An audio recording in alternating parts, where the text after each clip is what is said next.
Mr. Secretary. Let me ask you, if I could, with the UAE, obviously Hamedi is counting on the support that he gets from them for money, for arms, for all kinds of support.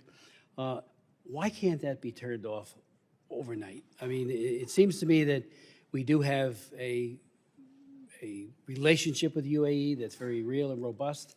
That to me is, if that stops, it will provide an opportunity, and they are part of the Quad, it will provide an opportunity for a cessation of hostilities to occur. And secondly, with regards to the African Union peace and security efforts, what are they doing? AU increasingly was taking on a more robust role during the last crisis in Sudan and South Sudan. And, the talk was, and it was very real, that more of the peacekeepers need to be not just blue helmets, but people that are, under African Union leadership. And I'm not sure what role, you can tell us, they're playing to just get the warring factions to stop it. And then on the humanitarian access, what are we finding in terms of groups being able to get in safely? We know that convoys of World Food Program and others have been attacked. Humanitarian workers are there to do nothing but save and preserve life. And yet they become then the victims as well. And of course, then what they would bring to the victims of this violence never shows up. So as a beginning, some of those thoughts, your thoughts. Thank you, Mr. Chairman. I appreciate those questions. I'll try to take them in order. First, on the external support to the parties, I think just to refer to Secretary Rubio, he's been very clear that we need to do everything we can to bring an end to external support, and that needs to stop.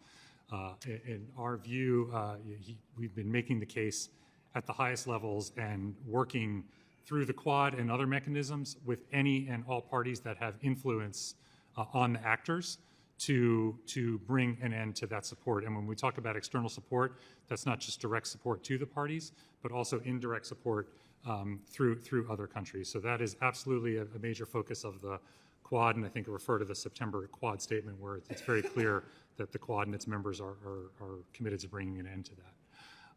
On the African Union, yes, absolutely. We're in regular contact and engaged with the African Union, both on the need to press the two belligerent parties to bring an end to this conflict. Our efforts right now, again, referring to the Quad statement, we're focused on a roadmap to peace, starting with the humanitarian truce to allow for the delivery of more humanitarian assistance, which would create the conditions for political dialogue and ultimately a civilian-led process. Right now, our strong emphasis is that the parties need to accept that humanitarian truce as the first step along that roadmap. And the African Union, we're working in close contact with them to exert any and all pressure on both the SAF and the RSF to agree to that truce to allow this process to move forward and bring an end to the conflict.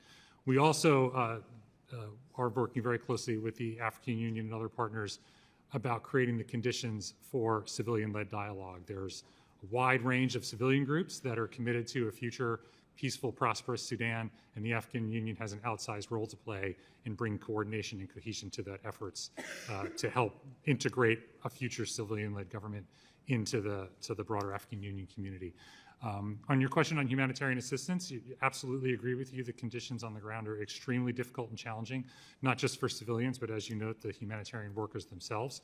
We're pressing all the parties on the critical role of protecting workers, but there are some avenues of support getting in. We've pressed the parties to keep the Adre border crossing opening on Chad. That's open through the end of the year. Of course, that needs to remain open for longer. Some supplies are getting into Tawila to the west of El Fasher.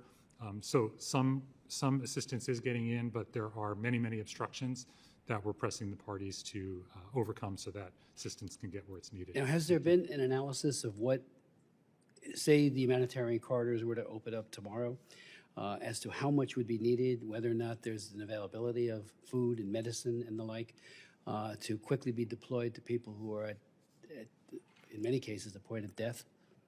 Yeah, thank you. I'd have to get back to you on any specifics on pipeline or readiness, but at the moment, our real focus is on the protection issues and opening up that access due to these man-made bureaucratic obstacles that are preventing the delivery of assistance. How helpful has been the United Nations in this process, particularly, WFP and some of the other, that's, to me, is one of the best organizations on the planet. Absolutely, especially OCHA. We're in constant contact with OCHA. Tom Fletcher, the undersecretary, the OCHA, the resident coordinator on the ground, to make sure that any diplomatic pressure we're applying on the countries reflects the challenges that the UN agencies and other humanitarian implementers are experiencing on the ground. Okay, I see I'm out of time, but I would just ask one final question and then yield to my colleague. Is this something where the president could pick up the phone and talk to the UAE and say, just stop it? As I said, Mr. Chairman, the external,